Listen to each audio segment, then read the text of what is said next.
Damos comienzo a la cuarta y última charla sobre la espiritualidad de Santa Teresa de Ávila, doctora de la Iglesia. Nos vamos a poner en la presencia del Señor, en el nombre del Padre, del Hijo y del Espíritu Santo. Amén. Padre nuestro que estás en el cielo, santificado sea tu nombre. Venga a nosotros tu reino, hágase tu voluntad, así en la tierra como en el cielo. Danos hoy nuestro pan de cada día. Perdona nuestras ofensas, como también nosotros perdonamos a los que nos ofenden. No nos dejes caer en la tentación y líbranos del mal. Amén. Virgen de Luján, ruega por nosotros. Santa Teresa de Ávila, ruega por nosotros. Y en el medio del Sagrado Corazón de Jesús, en vos confío.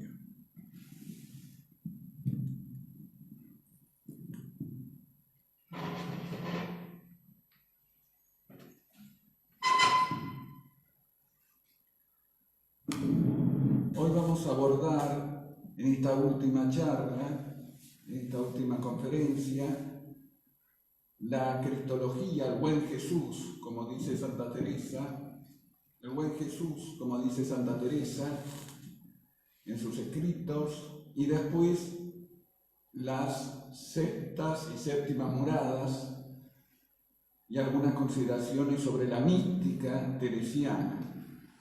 No se me escapa que una de las grandes dificultades es citar textos en el español en que escribió Santa Teresa, siglo XVI, lo cual significa una tarea no fácil y a veces es difícil el seguimiento de los textos, pero lo que uno quiere suscitar, lo que yo deseo suscitar en ustedes, es que vayan a las fuentes. Lean a Santa Teresa, a los grandes místicos hay que leerlos, hay que rezarlos, hay que meditarlos. Entonces, uno de los propósitos de este modesto curso que hemos dado aquí en la parroquia del Santísimo Redentor es suscitar el interés, el redescubrimiento de Santa Teresa de Ávila. Pasamos entonces al buen Jesús. Santa Teresa tiene un modo muy especial de establecer el trato de amistad de oración. Santa Teresa dice: tomemos a nuestra oración vocal para que se rece de manera que, si entendemos, nos lo dé Dios junto, y para que, como he dicho, rezar como es razón. Santa Teresa, purificada en la humildad, sabe que el alma debe encontrar, para ir a Dios, ir precisamente hacia Jesucristo. Estamos ante un punto de la doctrina de Santa Teresa que, por su importancia, figura entre las notas fundamentales de su espiritualidad. Y es muy importante entonces tenerlo presente. ¿Cuál es el rol, el papel que juega Jesucristo en la oración teresiana? No basta comenzar la oración con Jesús, hay que continuarla en su compañía. Dice Santa Teresa en Camino de Perfección, capítulo 26, creedme, mientras pudiereis, no estéis sin tan buen amigo. Reitero, el buen amigo. Si os acostumbráis a traerle, cabe vos, y el que ve que lo hacéis con amor y que andáis procurando contentarle, no le podréis, como dicen, echar de vos. Fíjense ustedes, ¿no? Tan buen amigo. Ese coloquio con Jesús en la oración. Para hacerle compañía no hay que buscar pensamientos excepcionales ni enredarse en fórmulas bellas. Basta hablarle con sencillez. Dice en Camino de Perfección, que es un libro sin duda ascético de Santa Teresa: si estáis alegre, dice Santa Teresa, cito, miradle resucitado. Si estáis con trabajos o triste, miradle camino del huerto. Os holguéis de hablar con él, no oraciones compuestas, sino de la pena de vuestro corazón. Por eso es un clásico, Santa Teresa, porque nos dice cosas excepcionales de modo muy sencillo.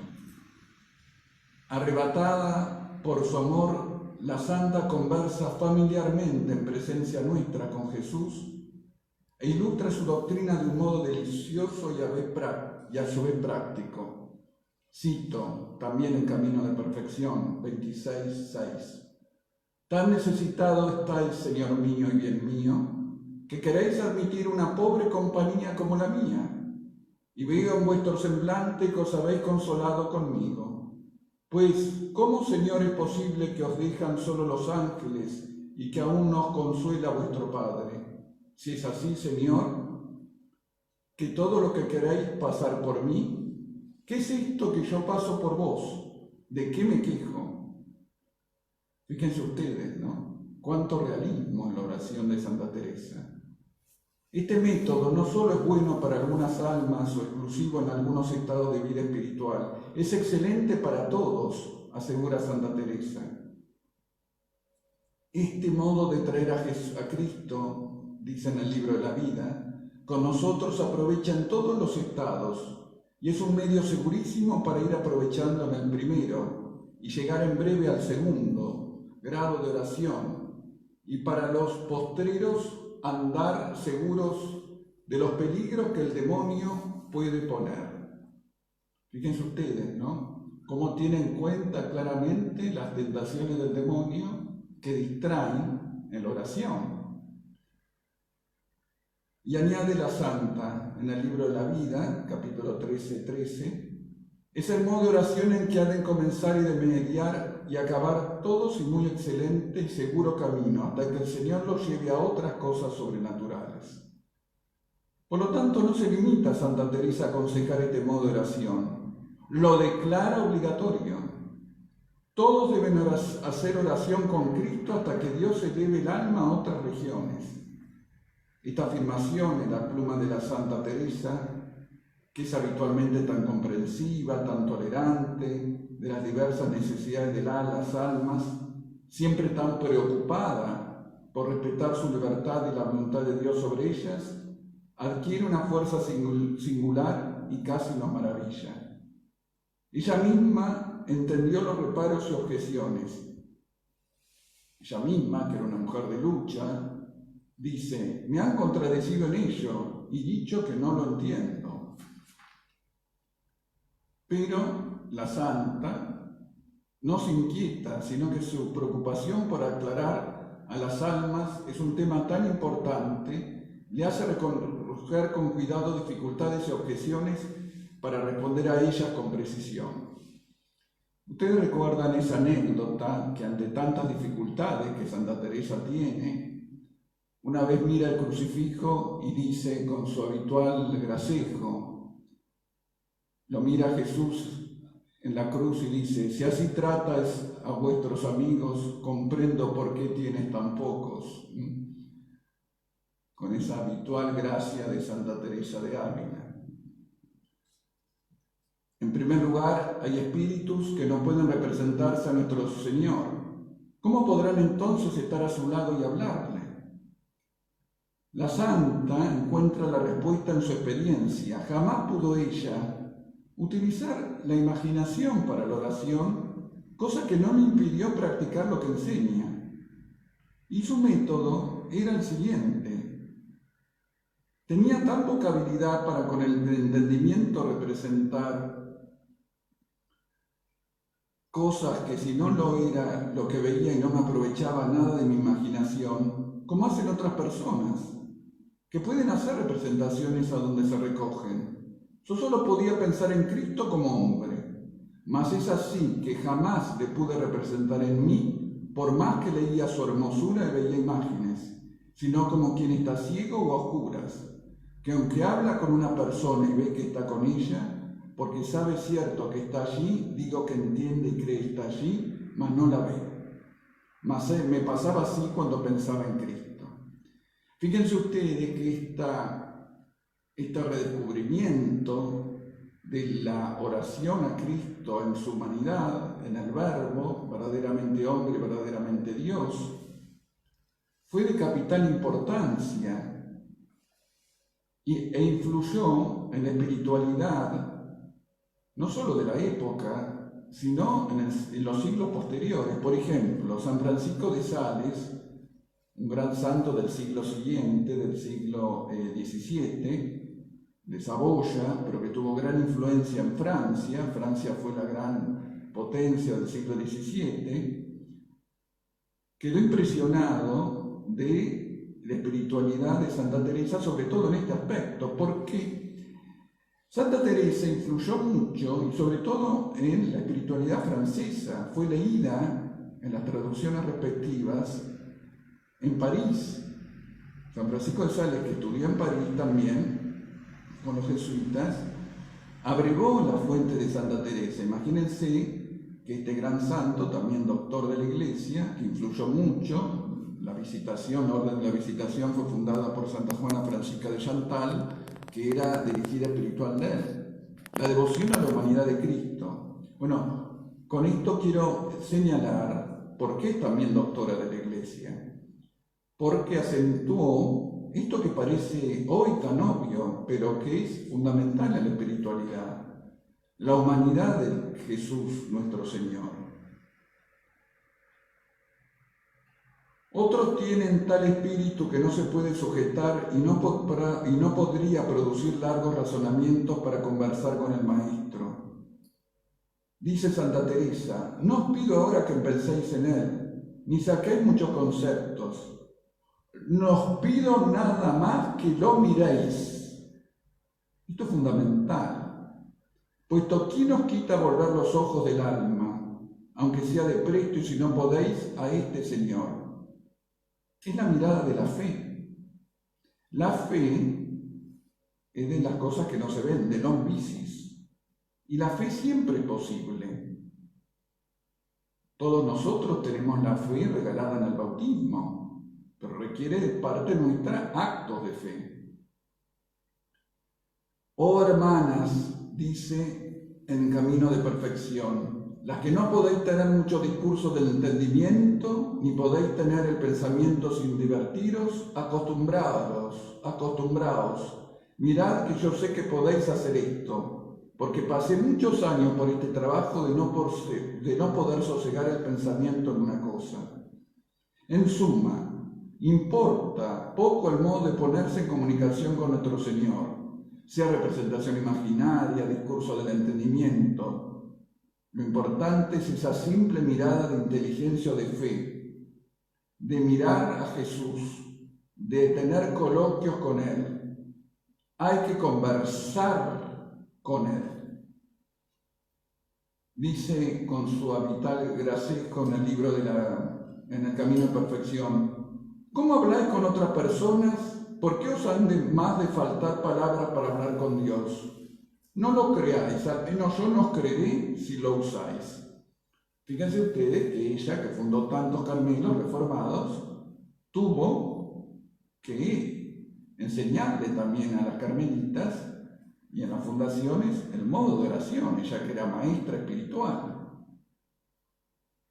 Y también tenía algunas objeciones de lo que se denominaban los espirituales en su época, porque objetaban algunos contemplativos que ya habían aceptado, obviamente, el primer estadio de la humanidad de Cristo, como que estaban en un estadio más superior y podían elevarse. Y Santa Teresa no comparte ese criterio. La humanidad de Cristo está comprendida entre las cosas corpóreas de las que hay, que alejarse es algo que se deduce según las palabras de nuestro Señor.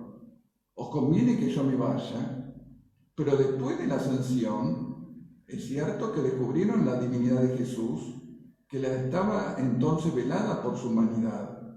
Estos pensamientos impresionaron a Santa Teresa, y entonces deseaba retornar con frecuencia y de volver a esas regiones, a rezar a la humanidad de Jesús. La santa entonces, cuando escuchaba algunas de estas impresiones de los contemplativos, de no acentuar en exceso la devoción a la humanidad de Cristo, Santa Teresa dice, iban mal, me pareció un engaño.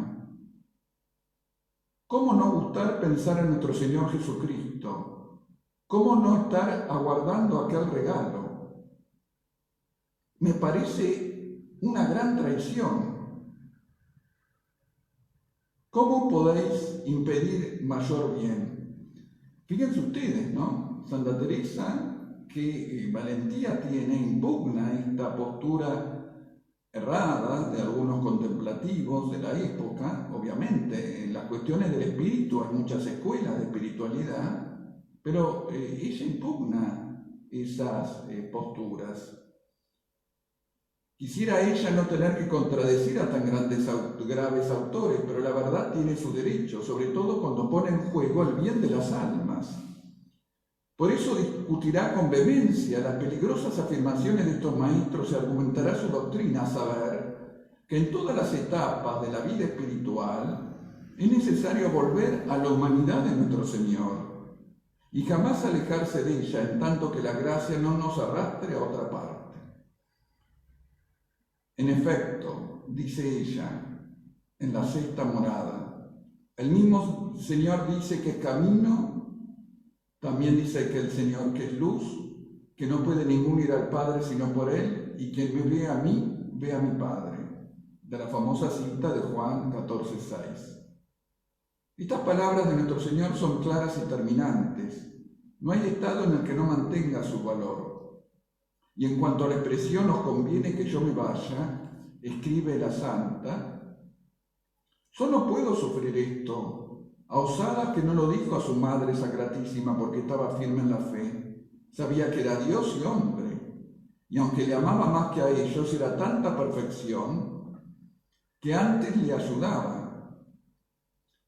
No debían estar entonces los apóstoles tan firmes en la fe como después estuvieron, y tenemos razón de estar ahora nosotros. Nosotros, nuestra fe, esto lo dice en las sexta moradas, nuestra fe se centra en la persona del Verbo, Cristo, verdaderamente hombre, verdaderamente Dios, que ascendió a los cielos, lo hemos celebrado hace poco, y está sentado a la derecha del Padre, y del Padre y del Hijo viene el Espíritu Santo, lo hemos celebrado en Pentecostés. En definitiva, y esto es capital en su espiritualidad, la humanidad no vela la divinidad, sino a quienes, como los apóstoles antes de la ascensión, tenían una fe vacilante. Al contrario, para quienes creen firmemente en la divinidad, ejemplo de la Santísima Virgen, la humanidad aporta un testimonio a esta fe. Entonces, aquí estamos explicitando esto que es tan importante y relevante, la devoción a la humanidad de Jesús, verdaderamente hombre, verdaderamente Dios, que está dictado por la experiencia y la sana razón. Es importante entonces recordarlo. Y en primer lugar, es perder el tiempo, poner sus facultades en vacío, cuando Dios nos los ha arrebatado. Santa Teresa también tuvo momentos en que su alma era como un ave revolando que no haya dónde parar. Y es entonces que vuelve nuevamente a la oración coloquial con Jesús. Es la misma santa que no progresaba ni en la virtud ni en la oración. ¿Por qué la esterilidad de este método? Porque ella lo dice. Poca humildad tan solapada y escondida que no se siente. Quiere el alma levantarse antes que el Señor la levante, porque es Dios con su gracia que levanta. Y este deseo le hace menospreciar el favor de ser admitida al pie de la cruz con San Juan.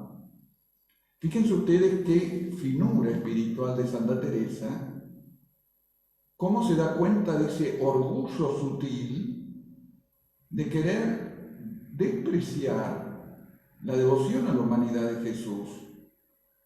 Pues la misericordia divina distribuye sus dones gratuitos a quienes son humildes, como nos lo enseña María Santísima, la humilde esclava del Señor.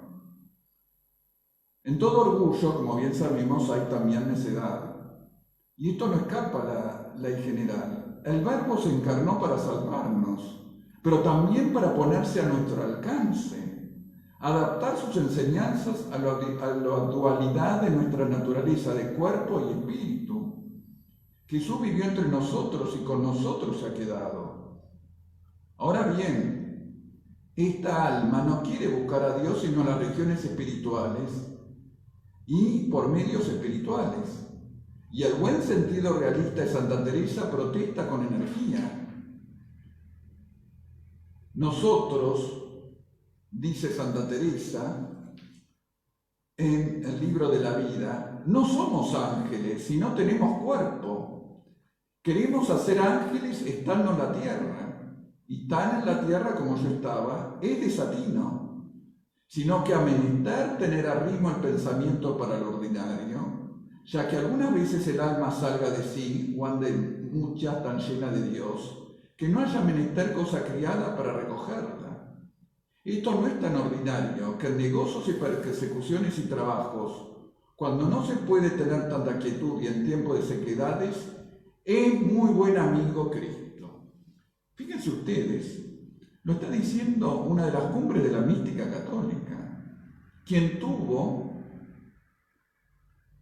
revelaciones místicas, como la que voy a hablar más adelante, de la transverberación, quien tuvo heridas místicas sublimes, y nos está diciendo claramente, y por eso tan real y tan cercana, que tenemos el camino de estar con nuestro buen amigo Jesús. A excepción del alma que ha llegado a las séptimas moradas y que raramente o casi nunca está obligado a usar tal diligencia, todas las almas deben volver a la humanidad de nuestro Señor. Es verdad, siempre tenemos que ir al Señor. A lo largo de todas las moradas, iremos al matrimonio espiritual, espero poder hablar unos minutos de ello, pero es muy importante este realismo de Santa Teresa, lo dicen las sextas moradas, que es la morada del desposorio. Para los que vivimos en cuerpo mortal, es menester trate y piense y se acompañen de los que, teniendo, le hicieron tan grandes hazañas por Dios. Cuanto más apartarse de industria de todo nuestro bien y remedio, que la sacratísima humanidad de nuestro Señor Jesucristo. Por lo tanto, entonces, estar cerca de nuestro Señor Jesucristo. Esto es muy importante en la vida de la contemplación. Y en esto, entonces, tenemos que ir progresando por la mediación de Jesucristo. Mediación que es especialmente necesaria después de las gracias contemplativas de las cuartas moradas. Si el alma no vuelve a Cristo, no encontrará libertad de espíritu ni avanzará. Lo dice en el libro de la vida: tengo para mí que la causa de no aprovechar muchas más almas y llegar a muy gran libertad de espíritu cuando lleguen a tener una oración de unión es por esto, por no estar unidas a Jesús, por haber abandonado a Jesús. No van a entrar en las moradas superiores, es decir, en la sexta, que es el desposorio, y en la séptima, el matrimonio espiritual, si no es por abandonarse en Cristo. Lo dice claramente: al menos yo les aseguro que no entren en estas dos moradas postreras, porque si pierden la guía, que es el buen Jesús. Fíjense ustedes que yo empecé la charla utilizando el término el buen Jesús. Qué lindo esto, ¿no? Porque uno tiene que, como una muletilla, utilizar los términos del santo, ¿no? El buen Jesús. No acertarán el camino, dice Santa Teresa. Harto será si están en las demás con seguridad. Es una afirmación grave. Establece la importancia de la cuestión y el cuidado con que Santa Teresa lo ha tratado. Es clarividente, es caritativa y dice claramente: y no puedo creer que lo hacen, sino que no se entienden y así darán gran daño a sí y a los otros. Qué importante rescatar esto, ¿no? Por eso los grandes místicos son faros que nos iluminan a todos nosotros. Por eso hay que leer a San Juan de la Cruz, Santa Teresa de Ávila, Santa Teresita Niño Jesús, Santa Catalina de Siena, porque nos orientan y nos aclaran los graves yerros que podemos cometer si no seguimos la doctrina eminente de sus pensamientos y escritos. ¿Convencieron estas reflexiones que respiran el más sano y equilibrado realismo a los contemplativos? Algunos quizás le presentaron objeciones, pero siempre Santa Teresa quiso reflexionar sobre los misterios de la pasión de la vida de Cristo, como lo hace, por ejemplo, Santo Tomás de Aquino, siglos antes, cuando en la Tercia Pars habla sobre la pasión, los misterios de la pasión, muerte y resurrección de Jesús. Es entonces que para nosotros es muy importante en nuestro camino espiritual seguir a Jesús. En cuanto al alma que declare que está siempre en regalos y gustos y que no puede hacer lo que queda dicho, tendría lo yo por sospechoso, estando pensando en estados enfermizos que describen las cuartas moradas. Es decir, nos está previniendo que aquellos que abandonen el camino de Cristo pueden estar en situaciones complejas, como hemos hablado en las cuartas moradas, que es una dimensión, si se quiere, ascética, para poder llegar a la plenitud. Si bien es cierto que el libro ascético de Santa Teresa es el camino a la perfección. Son afirmaciones muy claras de Santa Teresa. El contemplativo, que en ciertos momentos sea arrebatada por la gracia más allá de la humanidad de Cristo, podrá y deberá, siempre que le sea posible, volver a los misterios de la vida de Cristo, para considerarlos con una simple mirada y alimentarse con ella. Es una doctrina que por ahí hoy día parece ya admitida plenamente, pero tiene una validez universal.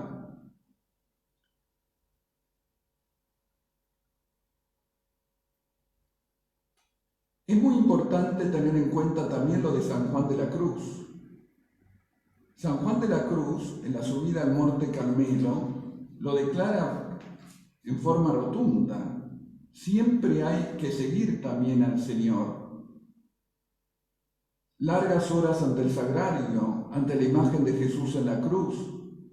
Es como el gran doctor de la iglesia carmelitana, San Juan de la Cruz, bebían en los desbordantes aguas de los misterios de Cristo y así conducían a sus discípulos.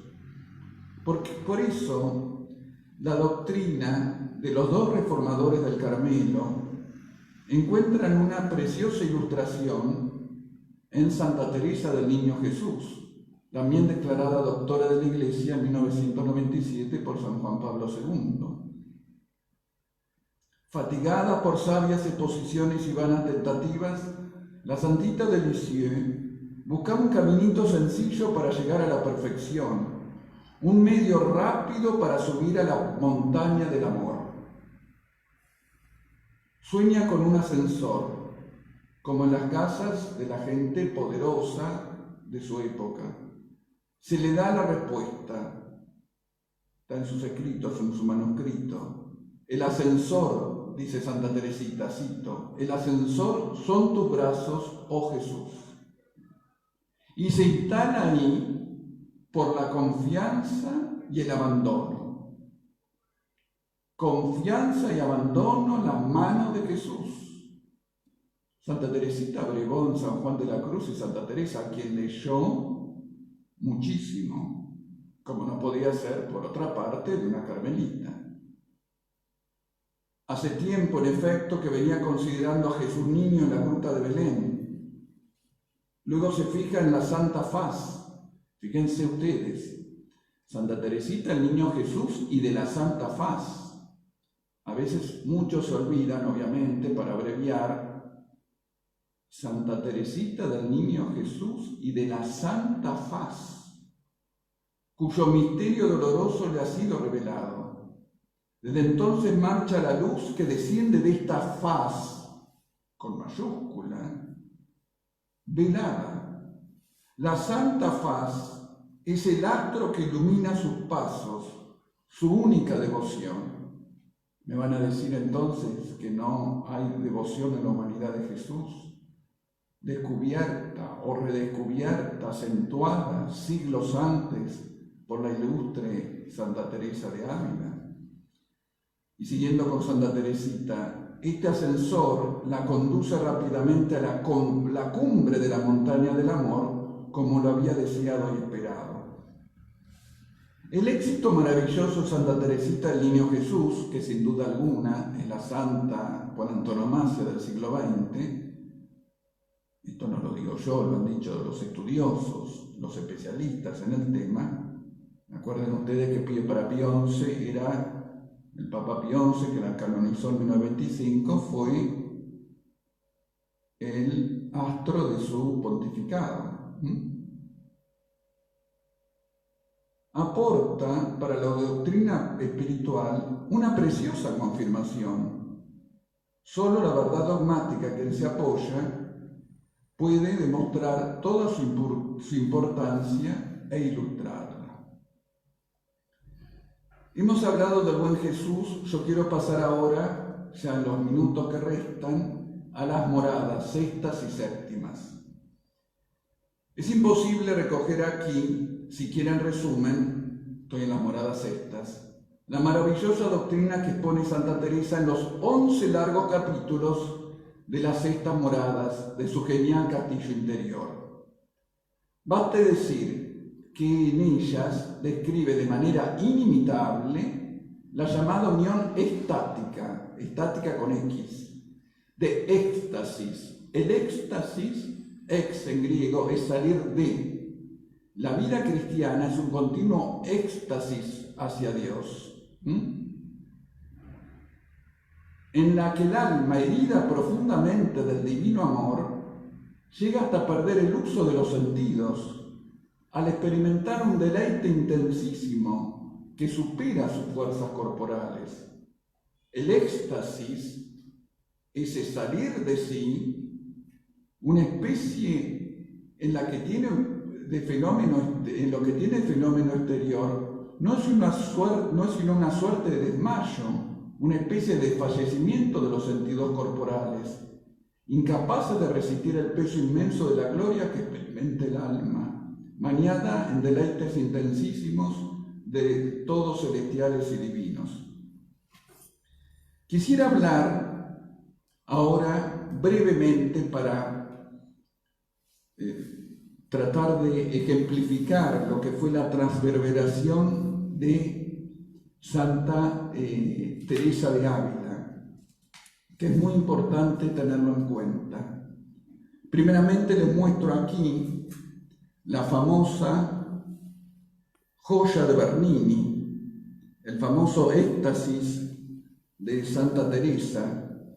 Está en la iglesia Santa María de la Victoria, en Roma, que es la iglesia de los carmelitas descalzos, de la provincia romana de los carmelitas descalzos. Es la joya de la iglesia, obra maestra del arte barroco. La ideó Bernini, Gian Lorenzo Bernini, para el cardenal Cornaro de Venecia, quien esculpió en 1646 el celebérrimo éxtasis de Santa Teresa, una de las obras más insignes de las culturas de todos los tiempos. Destacan por su belleza el rostro del ángel y el rostro de la santa.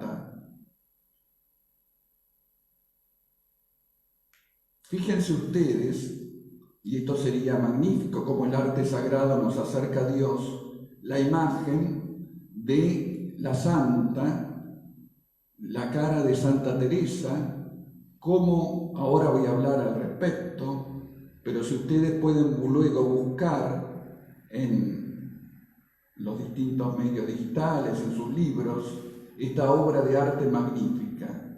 ¿Qué significó la transverberación, que se celebra siempre en la familia carmelitana el 26 de agosto?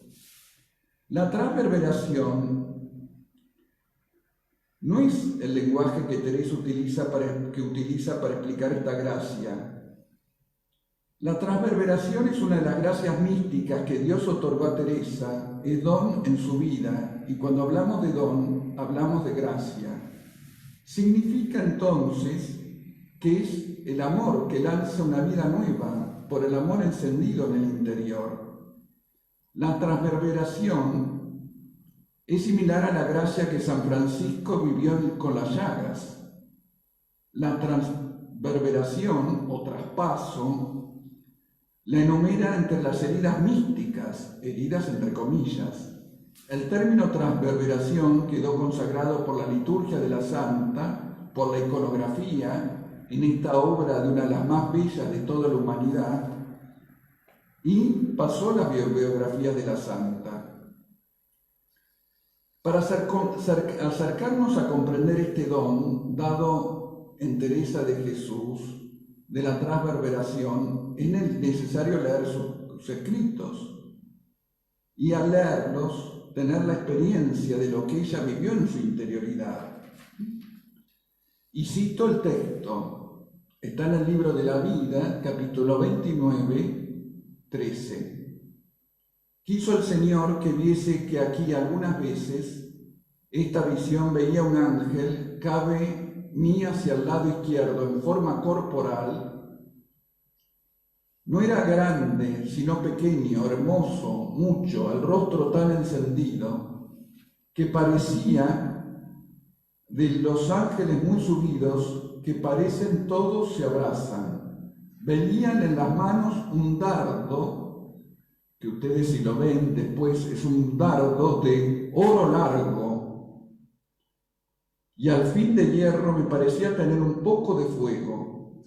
Este me parecía meter por el corazón algunas veces y que me llegaba a las entrañas. Al sacarle me parecía consigo y me dejaba toda abrazada, en amor grande de Dios. Estamos en el año 1560.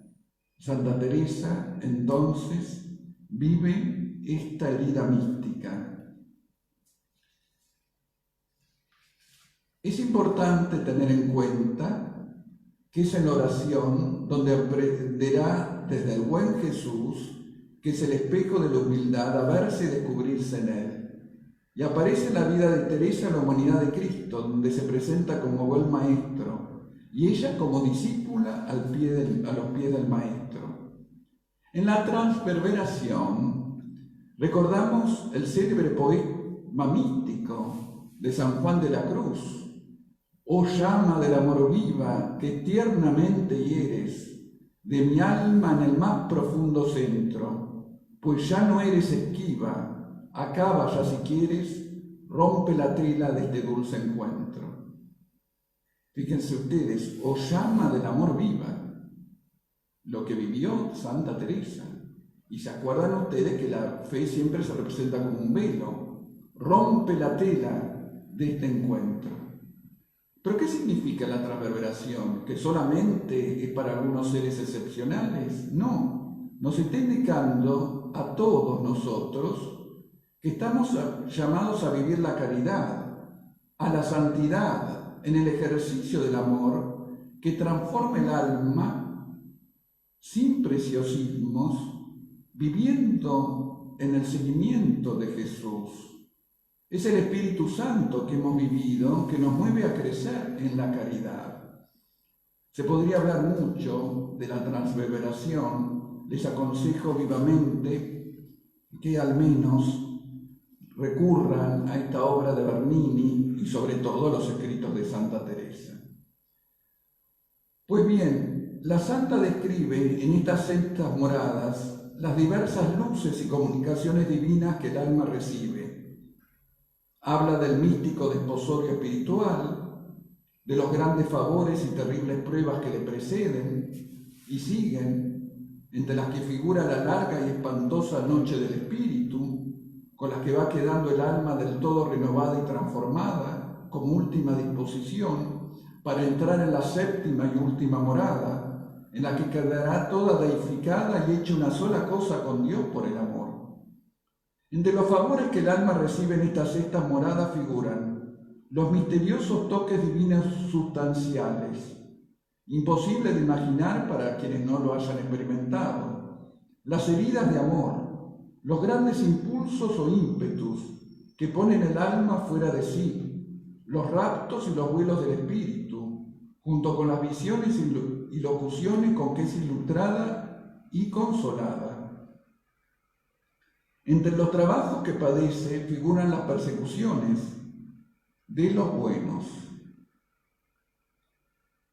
que son mucho más dolorosas que la de los malos, y aún de los mismos directores y confesores, que con sus espantos y desaciertos la ponen en grandísimos aprietos y mortales angustias, a los cuales hay que añadir las aparentes ausencias de Dios, que parece la quiere dejar del todo abandonada, para que más le desee y le sea fiel, a quien ella vivió la herida mística de la transverberación, también sufrió esto, y le hace sentir el insoportable peso de la divina justicia, dándole la sensación de haberla reprobado definitivamente, lo cual produce en el alma un tormento mortal, que ya lo vivió San Juan de la Cruz en la noche oscura, o lo vive Santa Teresita en el último año y medio de su vida, que eso es algo que hay que tener siempre en cuenta.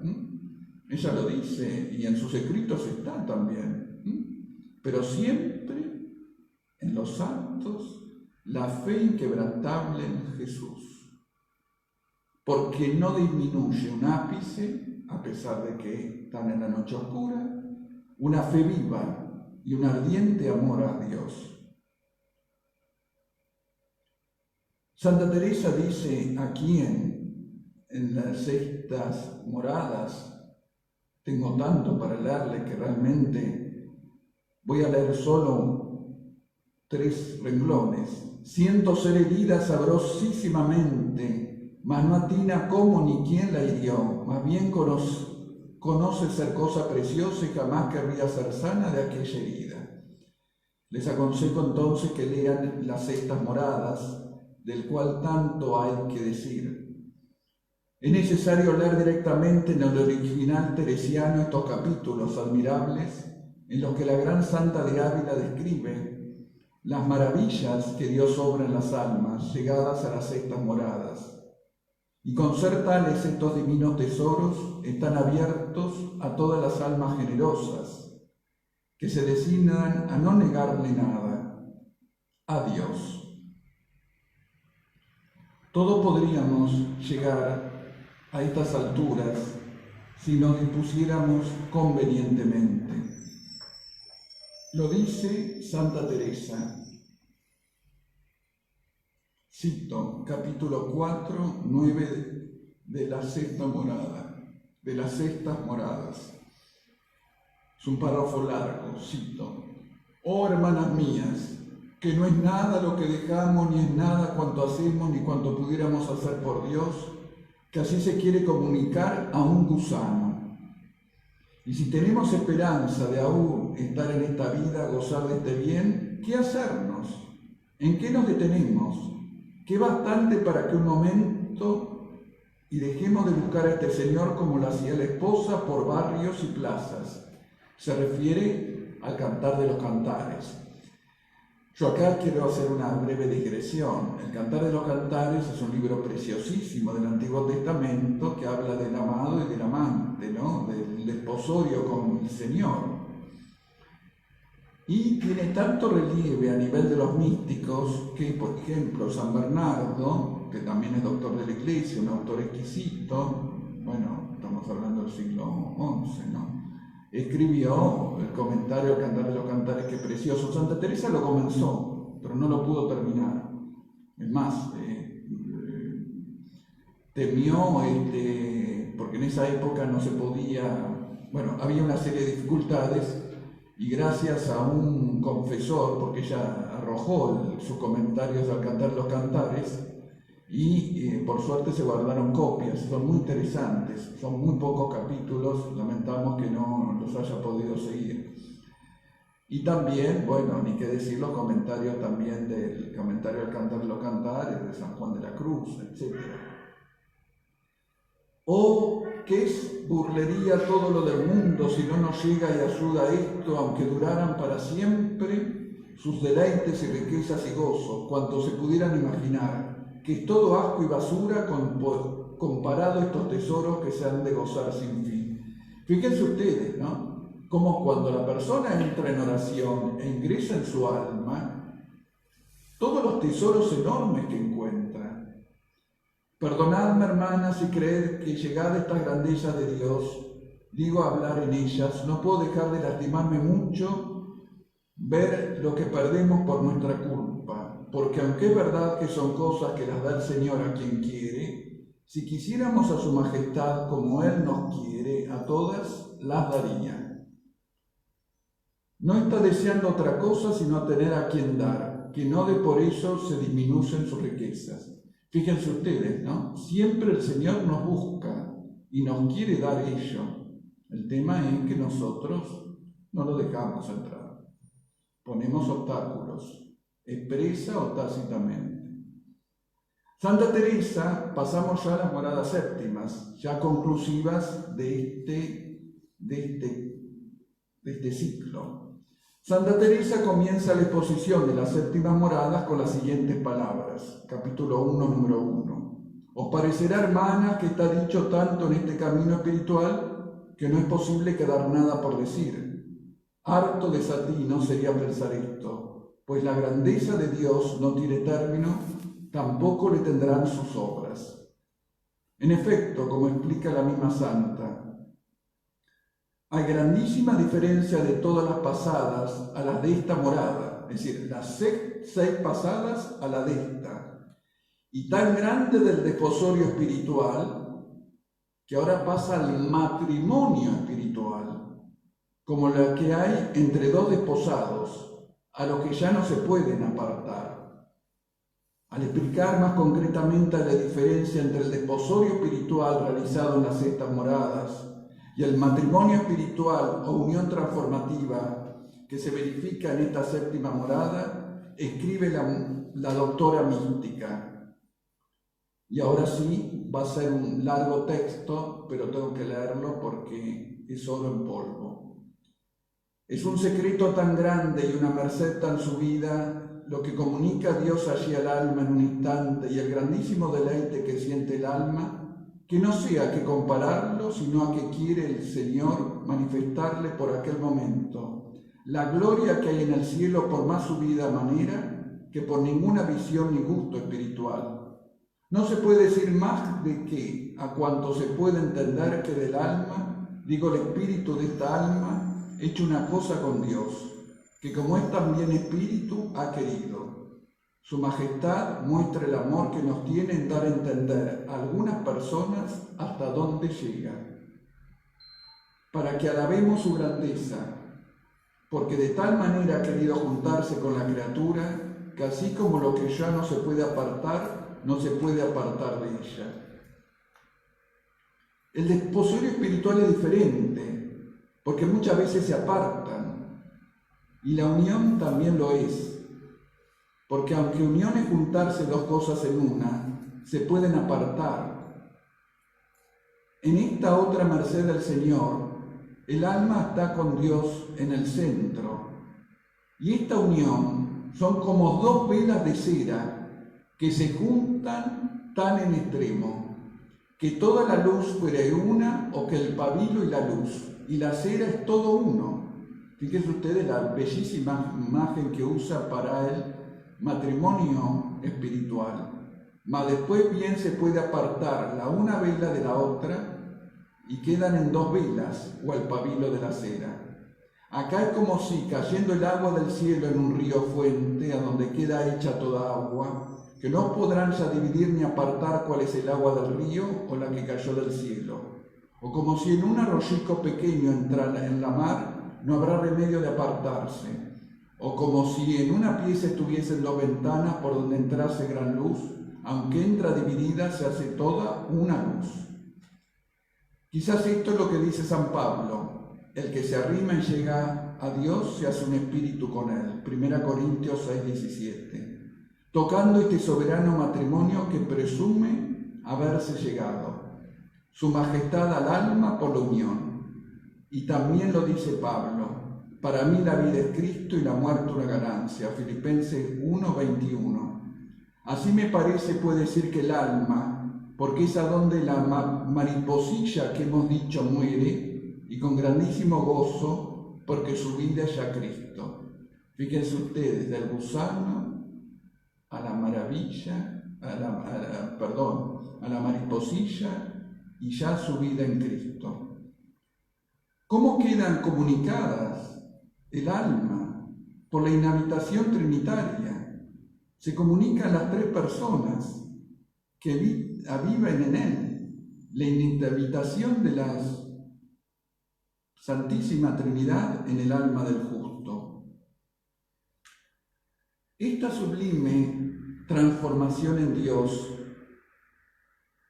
que sin embargo, y esto hay que aclararlo, no hay que entenderlo en sentido panteísta como fusión de sustancias, sino como entrañable fusión de amor, produce en el alma unos efectos admirables de santificación que la gran santa de Ávila describe por menudo en el capítulo 3 de estas séptimas moradas, que es asombroso, uno de los más asombrosos que brotaron de su pluma.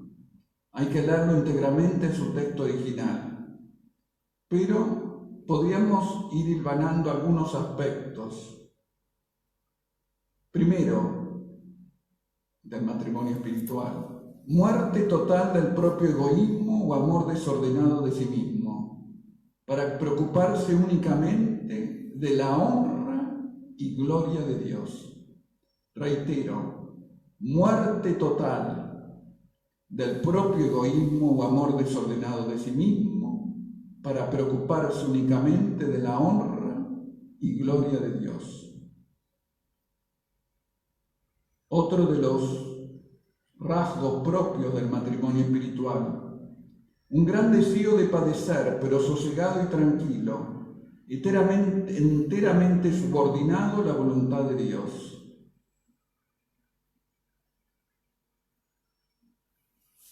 Lo que decía San Pablo, que hemos citado: para mí la vida es Cristo y la muerte una ganancia. Tercero, grandísimo gozo interior cuando son perseguidas, sin ninguna enemistad con las que le hacen el mal o desean hacer, antes le cobran amor particular. A mí me recuerdo siempre ese ejemplo de Santa Teresita el Niño Jesús, cuando había alguna religiosa que le tenía celos, comentarios, y Santa Teresita, en los momentos de recreo que tienen después del almuerzo, unos breves puntos, le ponía la mejor sonrisa a aquella que sabía que, bueno, la había criticado. Ese gozo interior cuando son perseguidas, y ese dolor que dan grande cuando son perseguidas por los buenos. Ese es el amor del Señor. Cuarto, ya no se desean morir, sino vivir muchos años padeciendo grandísimos trabajos para que el Señor sea alabado por ellos, aunque fuesen muy poca cosa, y celo ardiente por la salvación de las almas. Ven ustedes, ¿no? Hay todo un tono muy alegre en lo que dice. No hay nada de tremendismo ni dolorismo, a pesar de que se sufre, pero se sufre con amor y se ofrenda con amor. Quinto, desprendimiento de todo lo creado, ansias de soledad, ausencia de sequedades espirituales. Claro, ya estamos en la unión mística, en el matrimonio espiritual. Paz y quietud imperturbables. Recuerden ustedes, uno de los frutos del Espíritu Santo es la paz. No la paz del mundo como ausencia de conflictos, sino la paz como don del Espíritu. Como decía San Agustín, tranquilidad en el orden a Dios, el ordo deum, como la persona tiene que estar ordenada a Dios. Paz y quietud imperturbables. Ausencia ya de éxtasis y arrobamiento, porque el alma en el matrimonio espiritual está ya acostumbrada a las divinas comunicaciones, sin perder el uso de los sentidos. Ya está en la cumbre de la unión mística. Son en suma las disposiciones de los grandes santos, de aquellos que han logrado ascender hasta las cumbres más altas de la unión mística con Dios. Eso es lo que nos enseña Santa Teresa de Ávila. Y llegada hasta la cima del Monte Carmelo, donde escribió San Juan de la Cruz, la única sublime aspiración del alma transformada: solo mora en este monte la honra y gloria de Dios. San Juan de la Cruz, en la subida al Monte Carmelo, dice con sus palabras lo que Santa Teresa ha logrado en matrimonio espiritual, en la séptima morada. Solo mora en este monte la honra y gloria de Dios. Santa Teresa de Ávila, doctora de la Iglesia, tan querida por todos nosotros, nos ayude a cada uno en estos momentos difíciles de la pandemia a seguir el camino a la santidad a la cual estamos todos llamados. Muchas gracias por haberme acompañado en este ciclo y le pedimos a la Santa Doctora de la Iglesia que nos ayude. Y entonces, pidiéndole a Santa Teresa de Ávila, vamos a terminar rezando un Ave María a nuestra Madre del Cielo, porque la Virgen es la Reina de los Santos. Dios te salve María, llena eres de gracia, el Señor es contigo, bendita tú eres entre todas las mujeres y bendito es el fruto de tu vientre Jesús. Santa María, Madre de Dios, ruega por nosotros pecadores, ahora y en la hora de nuestra muerte. Amén. Santa Teresa de Ávila, ruega por nosotros. Muchas gracias por habernos acompañado en este curso, en las 4 charlas, conferencias que hemos dado. Que Dios los bendiga y la Virgen los proteja. Y Santa Teresa los guíe en el camino de la santidad. Muchas gracias.